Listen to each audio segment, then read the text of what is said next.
Hi, and welcome to Enchantment of Eternity's top 10 episodes of Game of Thrones Season 6. This video is where I rate the 10 episodes of Game of Thrones Season 6 from my least favorite to my favorite, so I'll have to give a spoiler warning for Game of Thrones up to Season 6. If you haven't seen all of Season 6, you may not want to watch this video, otherwise some things may be spoiled for you. So let me jump straight into getting into the 10 episodes of Season 6, starting with my number 10, and thus my least favorite episode, The Broken Man. So I didn't think there were any bad episodes this season. My lowest rating for an episode this season was a 7 out of 10, whereas in previous seasons my lowest rating was a 5. So I don't even think there were episodes as bad as in previous seasons, but I'm talking about overall episodes. There were moments in Season 6 that were much worse than anything in previous seasons, but those were just moments, which I'll cover in another video. However, I think I would call The Broken Man my least favorite episode because it seems to detract the most from the main plot of the season and slows things down more than most episodes, as we get the story with the Hound where we find out he's still alive and has changed his way due to his new friend that saved his life, Brother Ray, who was played wonderfully by Ian McShane. I love this character and I love the character interactions between the two of them. It was great seeing the Hound again, but this was kind of a cliched story that I felt like I've seen a billion times before in many action movies, and it did seem a bit out of place, as it was odd that they were spending a lot of time on just the Hound when there were many other characters such as Jon Snow, Daenerys, or Cersei we could be checking in on.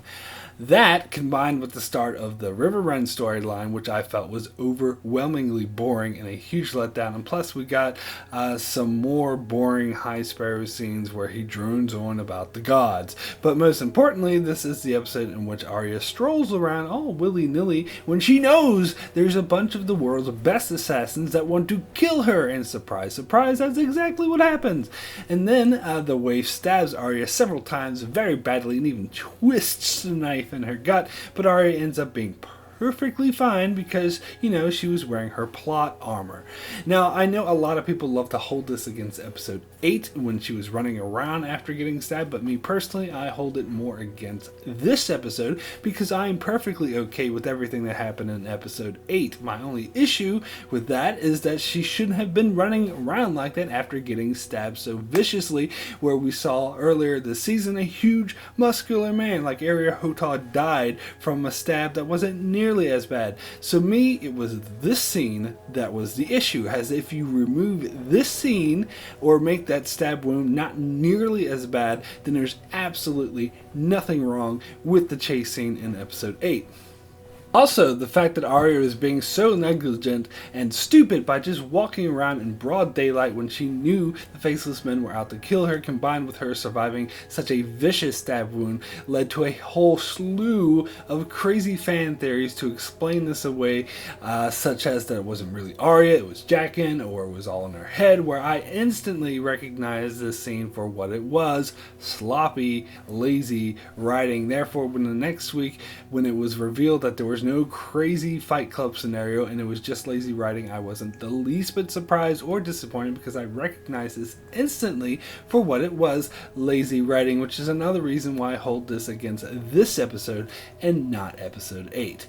But as I said, there are no horrible episodes, as this episode did have its positive points, such as showcasing how the dire the situation was for Cersei, and seeing Jon and Sansa's fantastic tour of the North was interesting. Not to mention, this is the episode where we first meet fan favorite Lyanna Mormont, and that scene with her was just so amazing. So not a terrible episode by any means, but my least favorite episode of the season. So my rating out of 10 for The Broken Man is a 7, very good. Number 9 is Blood of My Blood. Again, not a bad episode by any means. This episode is where we meet Cold Hands Benjen, which was so awesome. Seeing Bran go through his flashes that foreshadowed the wildfire was awesome, and how Arya decided not to kill and instead retrieved Needle was awesome. And of course, Daenerys' speech on Dragonback was amazing. But yeah, for the most part, this was another slow episode with a bit too much setup and filler and not enough payoff. The Sam storyline wasn't absolutely horrible, as the stuff with Sam having to face his father was really interesting, and that dinner scene with Randall Tarley was super intense. That actor played him so amazingly, perfectly well for the role. But that being said, it didn't do a whole lot to push the story forward. But yeah, we got more boring scenes in King's Landing with Marjorie and Tommen, and the scene where Jaime and the Tyrell army confronted the High Sparrow, but was deflated by the revelation that Tommen joined the High Sparrow while being necessary to the overall plot was kind of anticlimactic. So not a bad episode. There was enough in it to keep it interesting, but not enough to give it a punch, as I felt it was mostly just set up. So my rating for Blood of My Blood is a 7. Very good. Number 8 is Oathbreaker. Again, another okay episode. A lot of interesting stuff happens in it, but nothing that really makes it stand out from the crowd. We get to see Jon's reaction to having been brought back to life and having to deal with Alistair Thorne, Ollie, and the others was really heartbreaking. We got to see Varys back in true form again as he manipulated the Meereenese prostitute to find out who was really behind the Sons of the Harpy. However, the Marine scenes with Tyrion trying to have a chat with Grey Worm and Missandei did drag on to too much, and the scene with Qyburn getting Varys' little birds and conferring with Cersei and Jaime on what to do next was interesting, but mostly set up. The Daenerys scenes where she meets the Dosh Khaleen were kind of boring but necessary. The Sam and Gilly scene on the boat was really boring, but I suppose we needed this set up for their storyline, but surely it could have been cut back a bit. And the Arya montage where she regained her sight was okay too, I guess. At least she's got her sight back. And the Tower of Joy was awesome. The fight scene with Arthur Dayne was amazing. However, I don't like how they cut the reveal of what was in the tower. In fact, looking back on it, I think it would have been a lot more powerful had they had both scenes at the same time rather than splitting it up like that. I think you kind of lose some of the impact, and it seems like the only reason they did it that way is because they wanted to save the big reveal until the final episode. So I heard some referring to it as the Tower of Blue Balls, and I definitely would say that is an apt description. And of course, the thing that upset me the most about this episode was seeing Small John turn over Rickon and Osha to Ramsay, and that Shaggy Dog was killed off screen. And again, I didn't try to come up with some elaborate theory to try to explain it away, saying that there's not really Shaggy Dogs and it's all part of some Umber Northern conspiracy to portray Ramsay. Again, I knew it was just plain and simple lazy writing, but it wasn't the end of that. As they shortchanged Rickon and the Direwolves throughout the season. But all in all, seeing Jon back to life and the guilt he felt at hanging Ollie was enough to make this episode good, and there were other parts to sustain its quality as well, like the Tower of Joy fight scene and seeing Varys back in true form again, but all in all, not great. So my rating for Oathbreaker is a 7, very good. So, number 7 on my list is No One. Now, I know a lot of people don't like this episode, and frankly, I am down on this episode for a completely different reason than most people, as I actually really liked the Arya scenes and thought it was exciting and a great payoff. I was actually really surprised when I saw so many people complaining about it. What held this episode back for me was the Riverrun scenes, which I found overwhelmingly boring and a huge disappointment. They really had the opportunity to take this storyline in many different directions, and they could have made different or similar to the books with Brienne being there. They could have had this great conflict between Brienne and Jaime, which would have been really powerful, but instead they didn't really do anything that had, they just had this with one scene with Jaime and Edmure just gets gets everyone to surrender, and the Blackfish dies off screen for no good reason. Brienne just leaves and they wave. Well, what's the fucking point of having her there in the first place? And having Bronn there was just so he could make some lame jokes about fucking to Podrick. Seems like a complete waste of time. I'm sorry, but I find these river run scenes one of the biggest failures of the season.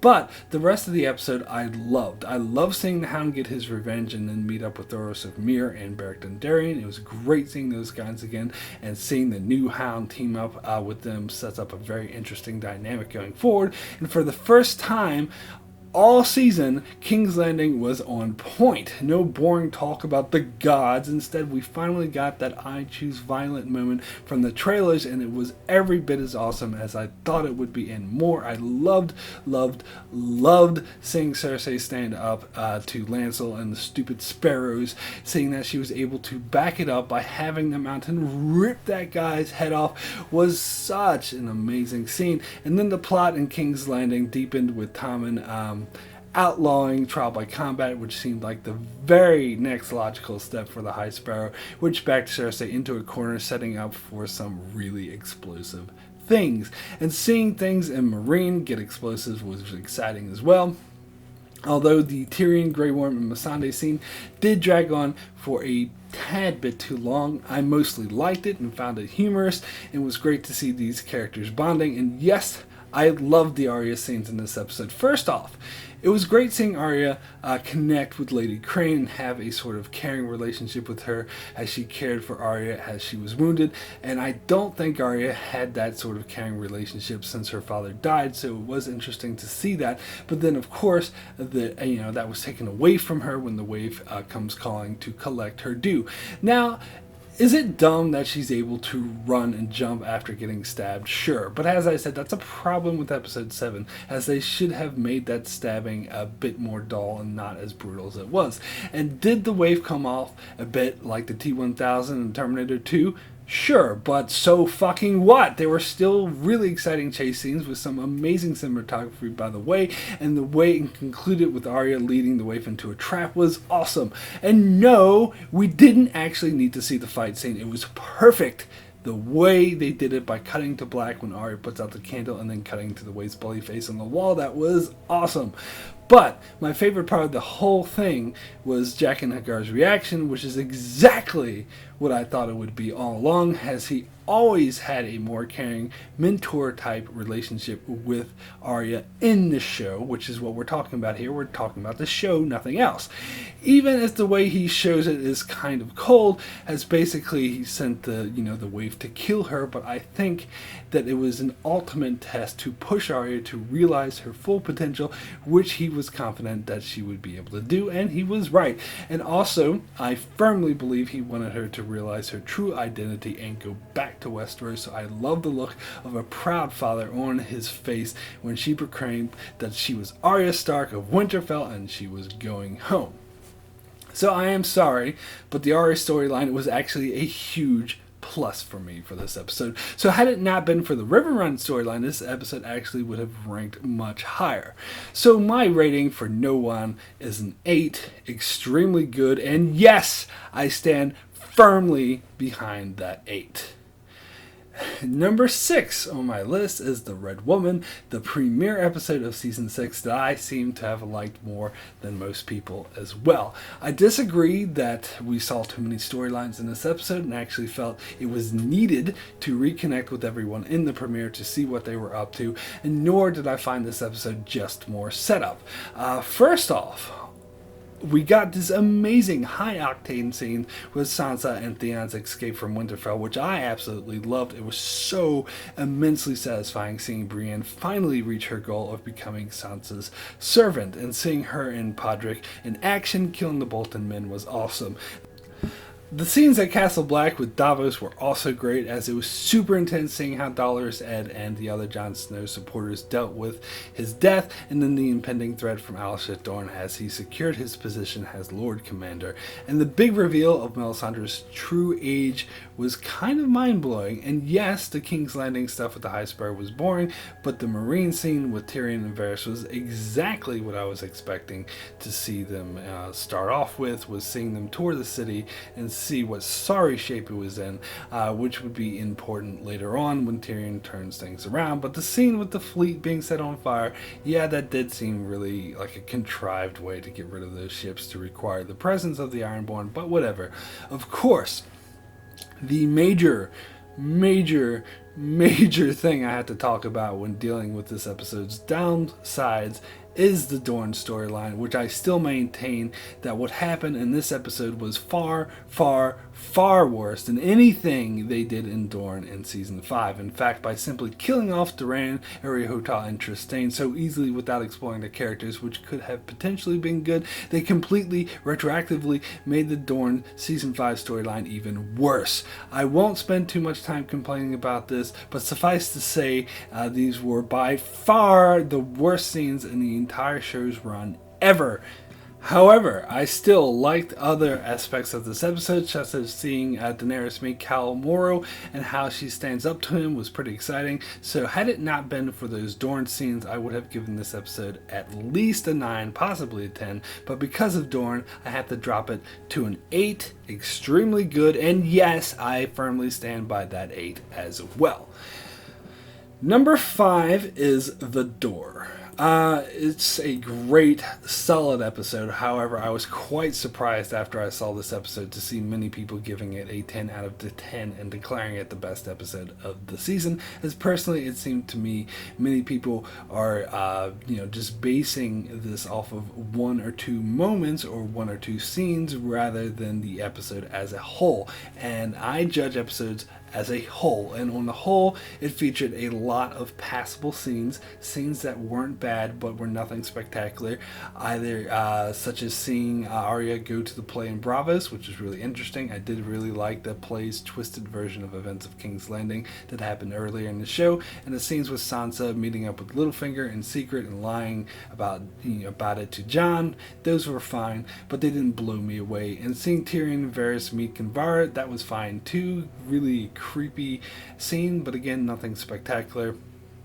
However, I did have some major issues with the King's Moot scene. While, it was great to see Theon, go to bat for Yara like that, as soon as Euron showed up is when it all went downhill. How he openly admitted to kinslaying, and all the Iron Islanders were perfectly A-okay with this, which they shouldn't have been. And 1 second they're cheering for Yara, leader, yeah! And then several minutes later they're cheering for Euron, who wants to murder them. I mean, come on, this crowd has all the dynamic and realism of an angry mob from The Simpsons. And the fact that Euron would say, "Where's my niece and nephew? Let's go murder them," was so ridiculously cartoon villainy. It completely took me out of the moment and came across as some really sloppy writing. But of course, the thing people actually loved about this episode was, of course, the Bran storyline, which I too also loved, which is why this episode is as high on my list as it is. First, we get the big reveal that the White Walkers were made by the Children of the Forest tens of thousands of years ago when they were warring against the First Men, and now that weapon has gone out of control, which is a huge revelation.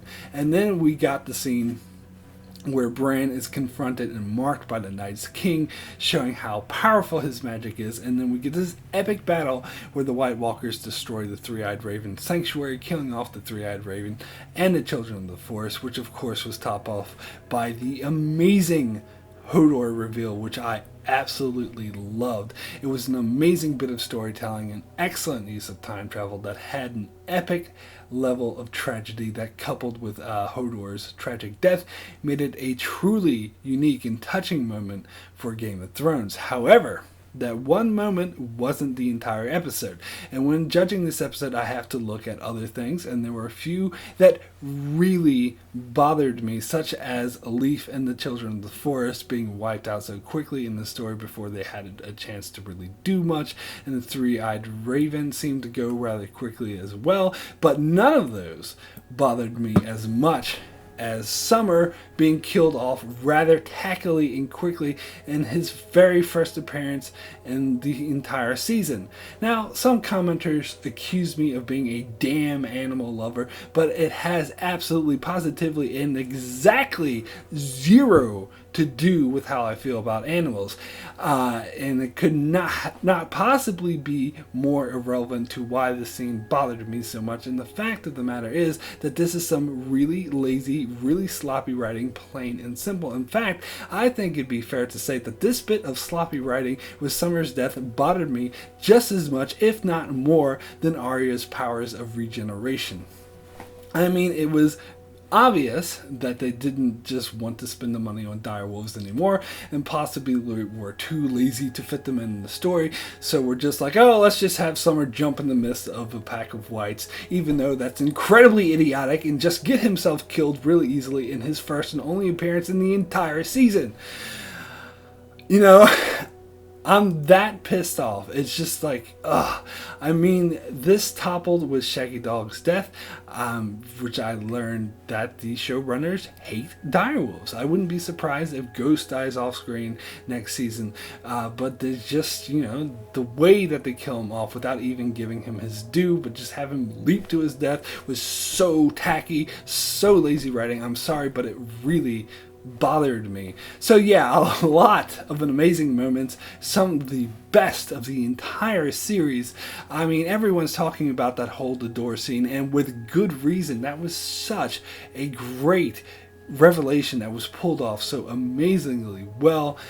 You know, it was just so tragic, but it also has a lot of moments that really bothered me that I thought was bad writing, such as Euron twirling his mustache and Summer simply leaping to his death the first time he ever appeared all season, as well as a lot of scenes that I thought were good but not great. So my rating for The Door is an 8, extremely good. Number 4 on my list is The Book of the Stranger.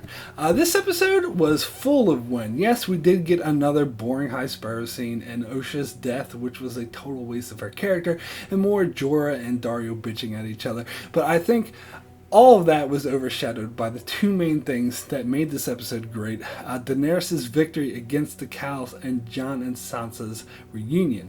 Now, Daenerys' victory against the cows wasn't one of my favorite Daenerys moments in the show, but it was still a really compelling and satisfying one. As through the season, Daenerys was in dire straits, trapped without her dragons, and what looked like she would have to live the rest of her life trapped by the Dothraki, but instead of simply trying to escape, like Daario suggested, she came up with a plan to take control of all of the Dothraki, and the way she executes this plan, as she is confident and defiant in the face of the Dothraki cows, who literally laugh at her right before she kills them all, and she shows her true power, and all this without the help of her dragons. So anyone who says Daenerys is nothing without her dragons is dead wrong.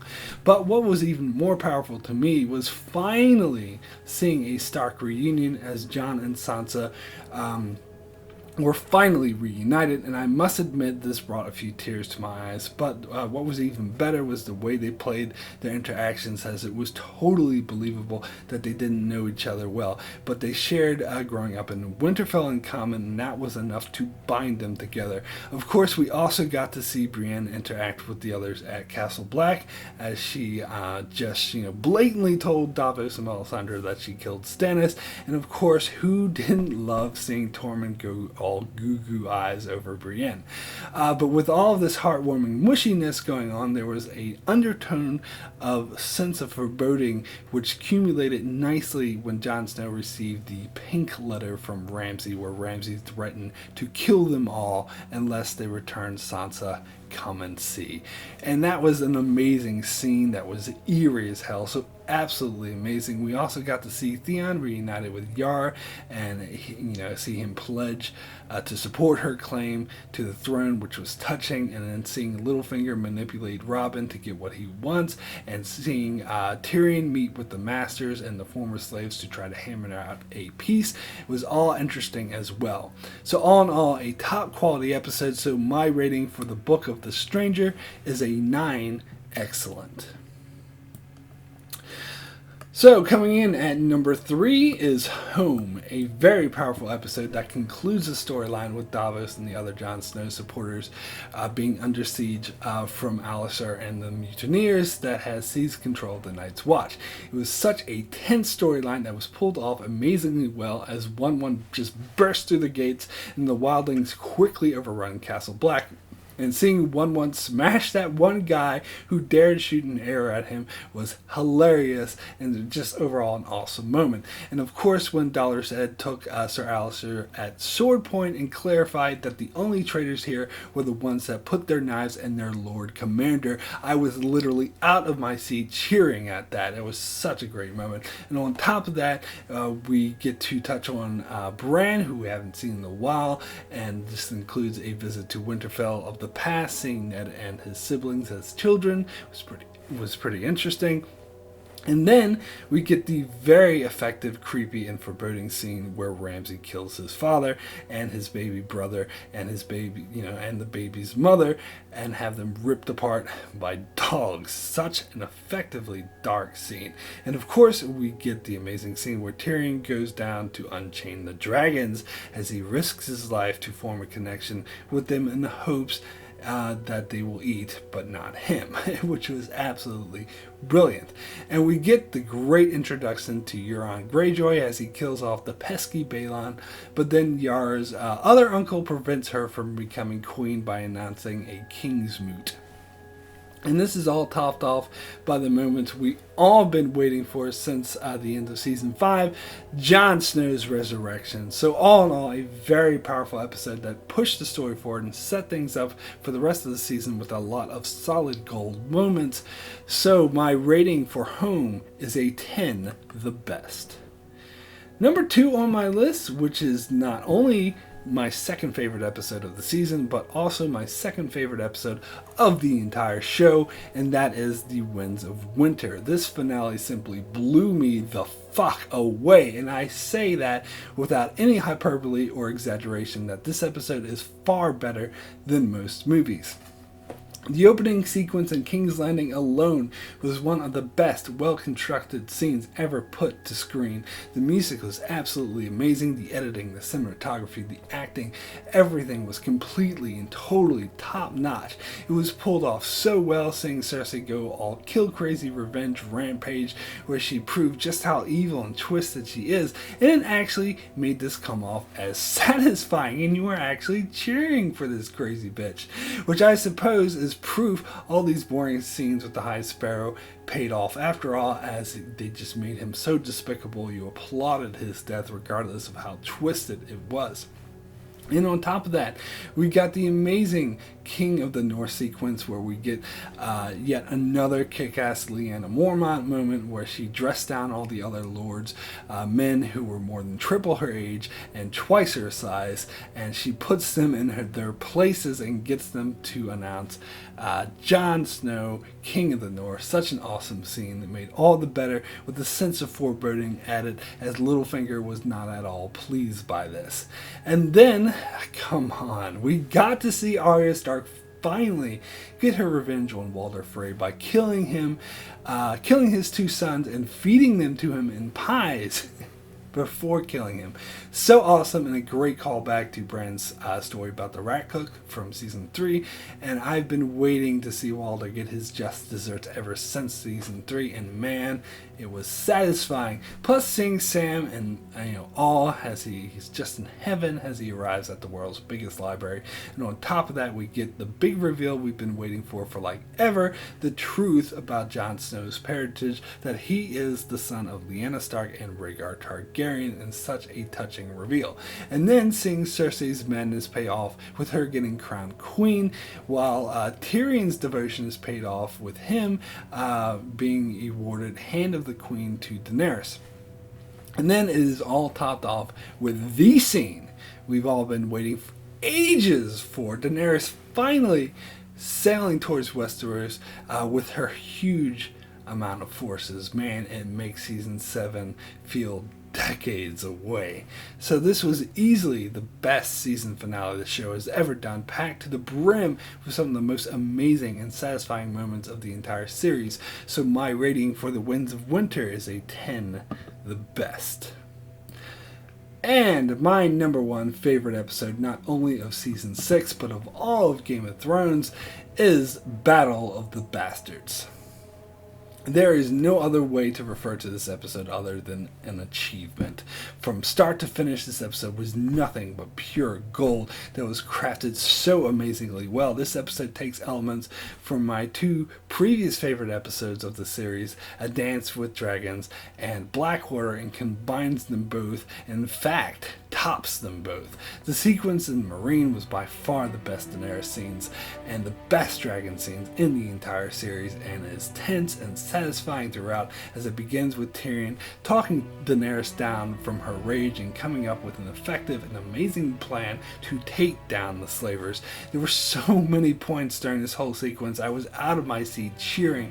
Tyrion had a badass moment, Grey Worm had a badass moment, Daario had a badass moment, Missandei, all of them. But of course, seeing the dragons just swoop in and rip the slavers' fleet apart in a matter of minutes was absolutely amazing and pulled off so well, worth the price of admission alone. But on top of that, we get some insanely intense battle scenes with some of the best cinematography, best stunt work, and overall best craftsmanship in the entire show. After this episode, it blows, like most films, completely out of the water in terms of craft, scope, and storytelling. The whole way it is constructed with Ramsay setting and enacting a brutal and sadistic trap that only someone as twisted, fucked up as him can think of, was so brilliant and completely in his character. And the camera work and everything put you inside Jon Snow's perspective as he and his armies were slowly being crushed to death. An absolutely amazing feat, topped off, of course, by Sansa's epic save, which, of course, comes with a lot of strings attached, talked about dynamic storytelling. But it allows the Starks to win the day, where we get the immensely satisfying scene where Sansa has Ramsay's own dogs rip him apart. One of the most richly satisfying deaths in all of Game of Thrones. All of these factors combined make this episode nothing but pure gold from start to finish, making it my number one favorite episode of Game of Thrones Season 6. So that's it for my top 10 episodes of Game of Thrones Season 6. Be sure to check back here every week as I continue to commemorate the best and worst of Season 6. Also be sure to check out my channel for many more Game of Thrones videos, as well as many more videos on shows like Star Trek, Mr. Robot, Dark Matter, and more. So be sure to subscribe so you can keep up with all of that. And thanks a lot for watching.